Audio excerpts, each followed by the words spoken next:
nimuze twicare mu kirambi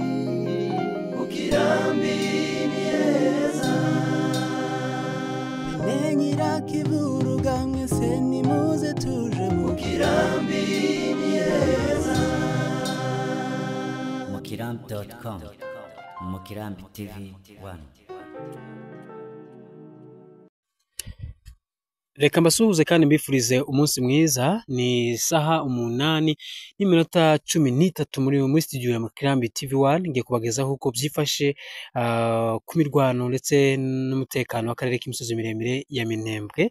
Ni Mukirambi TV 1 twabagejeje amakuru ko mu gitondo habaye ibitero mu masharuguru y'akarere ka Minembwe ndetse no ku mutekano wifashe mu Rugezi mu majepfo y'akarere ka Minembwe, ariko by'umwihariko ndaza kugaruka hariya mu cyo hagati ni za Canzovu muri gupima ya Bijombo muri teritwari ya Uvira. Habaye imirwano mu gitondo cy'uyu munsi, abantu benshi bagiye babimbaza ati mu Bijombo mu Canzovu byifashe bite, ndaza kubibabwira ariko ntarahagera ni munemerere bagezaho amakuru ko byifashe mu Bikenke ahabaye imirwano uyu munsi.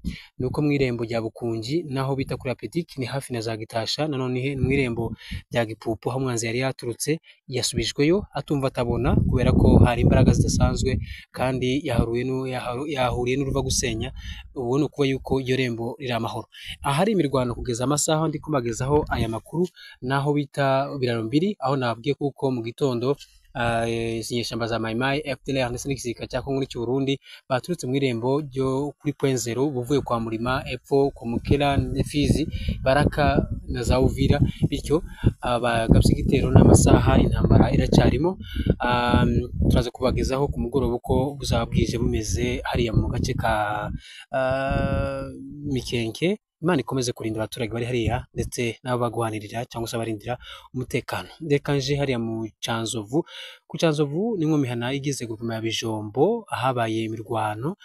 Imirwano ikaba yabereye ahitwa mu Kungubwe, niho habaye imirwano hagati ya twigwanaho ndetse n'inyeshyamba za Mai FDLR n'izihuriro cy'igisirikare cya Kongo n'cy'u Burundi, aho twigwanaho biri gukubita yabashije kubakuraho imbunde zibiri zikomeye izo bitwa machine gun. Imbunde zibiri nizo abashije kubakuraho kugeza amasaha. Twigwanaho niyo igenzura iriya mihana ya za Canzovu. Bivuze kuko ni imirwano habaye kwa mu gatondo, ariko umwanzi yahisa ahunga hakiri kare cyane ndetse amukuraho n'imbunde zibiri ziremereye n'ibindi byinshi, imitwa myinshi tutaramenya. Ubwo turi buze kubakurikirana ibyo nibyo twabashije kumenya kugeza amasaha ya kumanywa, ariko habera imirwano kuri aya masaha. Umutekano uratuje biratekanye. Nuko zagitoganaho nyuma y'imirwano yabaye ku munsi w'ejo nta kirahinduka, haracyari umutekano gusa. Abaturage baba mu moko atandukanye bahungiye mu turere twigwaneho ikomeje kugenzura umutekano watwo.